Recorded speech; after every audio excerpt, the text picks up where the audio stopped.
جالسين ما بينا ما علينا، تكنلقى واحد الهجوم ليا ولراجلي. راجلي ما داير والو، مازال فمي سري. خاصني نشد فمي وندخل سوق راسي ونبقى اتأبه ما ندويش باش الله نسلك ونفلت. رجعوني عدوة المرأة. علاش؟ حقاش قلت الراجل من حقه يتزوج 4 العيالات. صافي قال لي واش كتعرفي بنت الفنانه نجاة عتابو؟ قلت لهم كنعرفها.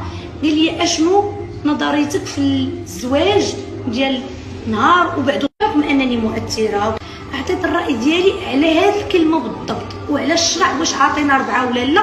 حسستوني كانني جايه من شي كوكب اخر. ما كاينش شي مراه كتبغي تخرب دارها والطلاق كيكون هو اخر نقطه. كاينش انا شخصيا بنتي الله يجعلها درتها 50 عام، نفضل انها تبقى معايا في الدار على انها تمشي تتزوج وترجع مطلقه. يقولوا بايره ما يقولوا مطلقه. هذه هي الفكر ديالي. ما كنبغيوش تسمى بنت مطلقه على انها بايره. يعطيه 4 الا كان قادر، الا هو قادر عليهم علاش لا. كتقول لي انت تبغي راجلك، راجلي الا قدر يتزوج 3 4 بصحته وراحته.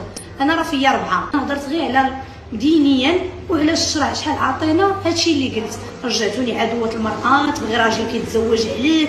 واختي ما كاينش شي مشكل يهرب من دار العرس. الا لقى احسن مني علاش لا، بصحته وراحته وغير يقد بيهم كي كنقولوا. الا قديتي بها